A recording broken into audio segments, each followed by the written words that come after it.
Hello friends, मेरा नाम है वरुण पाठक और मैं आप लोगों का स्वागत करता हूं अपने चैनल मैथमेटिक्स विद प्रणव में। 12th क्लास की फिज़िक्स हम लोग पढ़ने जा रहे हैं, जिसमें आज एक नया चैप्टर स्टार्ट हो रहा है जिसका नाम है इलेक्ट्रिकल कंडक्शन, वैद्युत चालन। इलेक्ट्रिकल कंडक्शन नाम का नया चैप्टर मैं स्टार्ट करने जा रहा हूँ, वैद्युत चालन। और अगर आपने मेरे पिछले लेक्चर्स को नहीं देखा है, पिछले वीडियो लेक्चर्स को नहीं देखा है तो उन्हें देखें, तब यहाँ पर आएँ, तो आपको बातें समझ में ज़्यादा क्लियरली आएंगी। तो अभी तक इलेक्ट्रोस्टैटिक्स चल रहा था, वो हमने कवर कर लिया है। अब हम इलेक्ट्रोडायनामिक्स पढ़ेंगे, जिसमें सबसे पहले आज हम पढ़ते हैं इलेक्ट्रिकल कंडक्शन। इलेक्ट्रिक कंडक्शन, वैद्युत चालन, इलेक्ट्रिक कंडक्शन, ये हमारा आज का चैप्टर है। इलेक्ट्रिकल कंडक्शन होता है, सॉरी,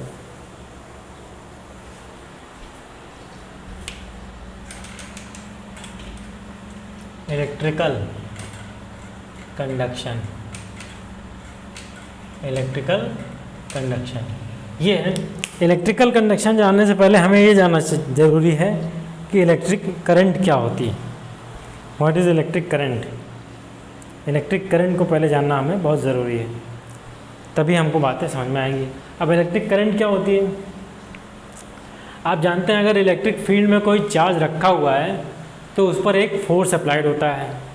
अगर वो चार्ज पॉजिटिव है तो जो फोर्स अप्लाइड होता है वो फोर्स की इलेक्ट्रिक फील्ड की डायरेक्शन में होता है। और अगर फोर्स चार्ज निगेटिव है, चार्ज हमारा निगेटिव है, तो फोर्स जो अप्लाइड होता है वो in the direction of electric field की डायरेक्शन के अपोजिट होता है। ये आप जानते हैं। और अगर चार्ज जो है हमारा वो मूव करने के लिए इंडिपेंडेंट है, स्वतंत्र है मूव करने के लिए, गति करने के लिए, तो वो इलेक्ट्रिक फील्ड की डायरेक्शन में मूव करने लगता है या उससे अपोजिट डायरेक्शन में मूव करने लगता है, डिपेंड्स ऑन कैसा चार्ज रखा हुआ है। अब ये चार्जेस की जो मोशन है, अभी तक तो हम स्टैटिक्स पढ़ रहे थे, जिसमें चार्ज जो है वो एट रेस्ट पर थे। अब चार्ज जब मूव करेगा तो चार्ज की जो मूविंग स्टेट है वही इलेक्ट्रिक करंट कहलाती है। इलेक्ट्रिक करंट क्या होती है? इलेक्ट्रिक करंट, इलेक्ट्रिक करंट क्या होती है? Moving state of charge, moving state of charge, charge की जो मूविंग स्टेट है वही करंट कहलाती है। यानी कि अगर कोई सर्किट है तो उसमें क्यू चार्ज एक पॉइंट से दूसरे पॉइंट तक फ्लो करता है, तो इस फ्लो को ही हम इलेक्ट्रिक करंट कहते हैं। Okay, the state of motion of an charge is called the state of motion, moving state of charge, या the state of motion of electric of charge is called electric current.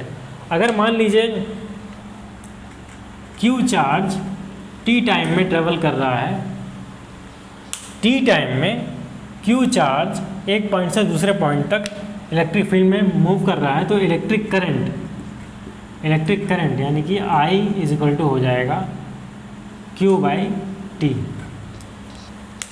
यानी कि charge per unit time, किसी भी circuit में per unit time कितना charge flow हो रहा है वही हमारा इलेक्ट्रिक करंट हो जाएगा। I is equal to Q by टी। ओके, आई होप सो ये बात आपको समझ में आ गई होगी।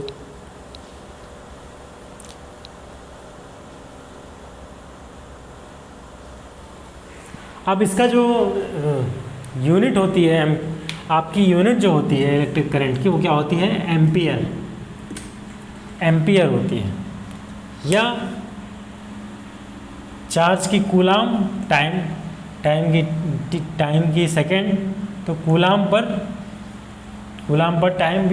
पर सेकेंड भी हो सकती है। इसको हम 1 कूलाम पर सेकेंड भी कह सकते हैं। 1 एम्पियर को 1 कूलाम पर सेकेंड भी कह सकते हैं। तो ये यूनिट है चार्ज की। और मैं समझता हूँ कि डायमेंशनल एनालिसिस मैंने आपको एक्सप्लेन कर दिया है। डायमेंशनल एनालिसिस मैंने फर्स्ट ईयर को एक्सप्लेन किया, आपको नहीं किया है, तो उस हिसाब से आप इसकी डायमेंशंस निकाल सकते हैं इलेक्ट्रिक करंट की। वैसे इलेक्ट्रिक करंट की डायमेंशंस जो होती है वो ए होती है, कैपिटल ए। कैपिटल ए होती है, कैपिटल ए जो होती है। अब अगर मान लीजिए एक coulomb 1 coulomb charge, 1 coulomb charge किसी सर्किट में, कोई सर्किट में 1 कूलाम का चार्ज एक पॉइंट से दूसरे पॉइंट तक मूव करता है, तो इसका क्या मतलब होता है? 1 कूलाम चार्ज में आप जानते हैं कितना होता है, 1.6 इंटू 10⁻⁻19, जिस समय कुछ मिस्टेक हो रही है।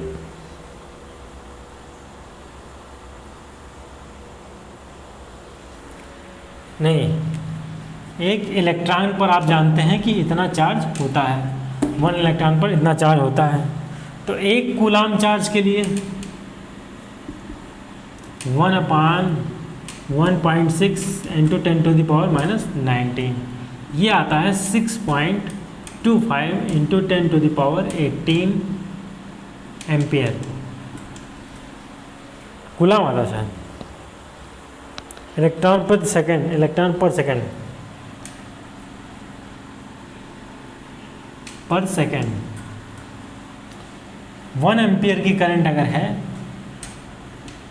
तो इसका मतलब ये है कि 6.25 इंटू 10⁻18 इलेक्ट्रॉन एक सिरे से दूसरे सिरे तक मूव कर जाते हैं। कहने का मतलब ये हुआ कि अगर हमारा जो चालक है उसमें हमारा जो कंडक्टर है, अगर उसमें 1 एम्पियर की इलेक्ट्रिक करंट है, तो कहने का मतलब ये है कि 6.25 इंटू 10⁻18 इलेक्ट्रॉन एक सिरे से दूसरे सिरे तक चले जाते हैं। ऐसा नहीं, बल्कि उतने कूलाम एक सिरे से इंटर करते हैं और दूसरे सिरे से इतने ही इलेक्ट्रॉन एग्जिट कर जाते हैं। क्या कहने का मतलब? कहने का मतलब ये है कि अगर किसी सर्किट में 1 एम्पियर की इलेक्ट्रिक करंट है, तो इसका मतलब ये है कि 6.25 इंटू 10⁻18 इलेक्ट्रॉन एक पॉइंट से इतने इलेक्ट्रॉन इंटर करेंगे और दूसरे पॉइंट से इतने इलेक्ट्रॉन निकल जाएंगे। ये कहने का मतलब है। ये कहने का मतलब नहीं है कि यहाँ से यहाँ तक इतने इलेक्ट्रॉन इतने टाइम में मूव करेगा, ऐसा मतलब नहीं, मतलब ये। ओके, तो आई होप से आपको समझ में बात आ गई होगी। आइए आगे चलते हैं। आगे है हमारा इलेक्ट्रिक करंट क्या है, वेक्टर है कि स्केलर है? इलेक्ट्रिक करंट क्या है, वेक्टर है या स्केलर क्वांटिटी है? इसे समझते हैं। आप दिखाते हैं जब इलेक्ट्रिक करंट को तो कैसे दिखाते हैं? जैसा मान लीजिए ये दो 90 डिग्री पर एक दूसरे पर 2 वायर्स हैं और ये एक तीसरा वायर है।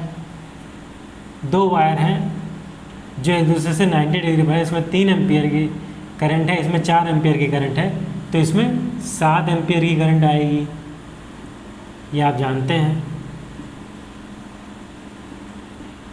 जबकि हम यहाँ से दिखा रहे हैं कि एरो के डायरेक्शन इस तरफ है, एरो का डायरेक्शन इस तरफ है और इस एरो का डायरेक्शन इस तरफ है। हालांकि हम दिखा रहे हैं कि इलेक्ट्रिक करंट में जो इलेक्ट्रिक करंट की डायरेक्शन को तो हम दिखा रहे हैं, तो इस वजह से क्या ये वेक्टर हो सकता है? ऐसा नहीं है, क्योंकि ये योग के गणितीय वेक्टर रूल्स को फॉलो नहीं करता है। ट्रायंगल लॉ, पैरेललोग्राम लॉ को फॉलो नहीं करता है। अगर ये दोनों 90 डिग्री पर ही दोनों वायर्स हैं, इसमें 4 एम्पियर की करंट है और इसमें 3 एम्पियर की करंट है, तो इसमें 7 एम्पियर की करंट नहीं जानी चाहिए, बल्कि जानी चाहिए 5 एम्पियर की, क्योंकि इन दोनों का वेक्टर सम 4 का और 3 का एट 90 डिग्री 5 एम्पियर होता है, ये आप जानते हैं। लेकिन इसमें 7 एम्पियर की धारा जा रही है। इसका मतलब इलेक्ट्रिक करंट जो होता है, इलेक्ट्रिक करंट जो होता है हमारा is a scalar quantity. Electric current जो होती है हमारी वो एक स्केलर क्वांटिटी होती है। ओके, आई होप सो यहाँ तक आपको बातें समझ में आ गई होंगी। नहीं समझ में मैं फिर से एक्सप्लेन करता हूँ। इलेक्ट्रिकल करंट हम लोग पढ़ रहे हैं। इलेक्ट्रिक करंट जो है वो वेक्टर क्यों नहीं होती? Why the electric current is not a vector?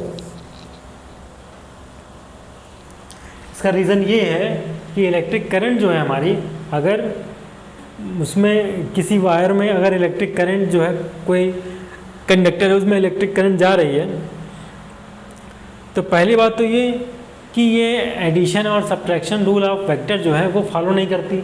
हालांकि हम दिखाते हैं उसकी डायरेक्शन को एक एरो से, तीर से दिखाते हैं कि इसमें इस डायरेक्शन में जा रही है, जैसे इस डायरेक्शन में जा रही है I is equal to 2 ampere, 2 ampere जा रही है मान लीजिए यहाँ से यहाँ तक, या ये दिखा दिया हमने इसमें जा रही है 5 एम्पियर यहाँ से यहाँ तक। इस तरह से जैसे आपके कमरों में वायर्स लगे हुए हैं उनमें इलेक्ट्रिक करंट होती है, इलेक्ट्रिक करंट मूव करती रहती है। लेकिन इलेक्ट्रिक करंट की जो मूव करने का जो डायरेक्शन हम दिखाते हैं, इसका मतलब ये होता है कि अगर डायरेक्शन इस तरफ है तो इलेक्ट्रॉन इसकी अपोजिट डायरेक्शन में मूव कर रहे हैं। इलेक्ट्रॉन इस डायरेक्शन में मूव नहीं करेंगे, इलेक्ट्रॉन इसकी अपोजिट डायरेक्शन में मूव करेंगे। जो डायरेक्शन आपकी इलेक्ट्रिक करंट की दिखाई जाती है वो पॉजिटिव चार्ज की डायरेक्शन होती है, नेगेटिव चार्ज की डायरेक्शन इसके अपोजिट होती है। तो एक्चुअल में इलेक्ट्रिक करंट की डायरेक्शन जो होती है वो अपोजिट में होती है, हालांकि इसे हम एरो से दिखाते हैं।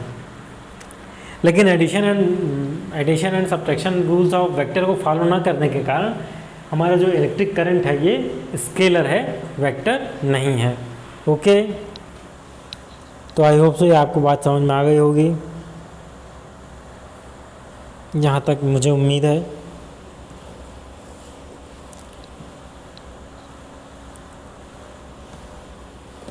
तो चलिए आज के लिए इतना ही, मिलते हैं कल, तब तक के लिए गुड नाइट।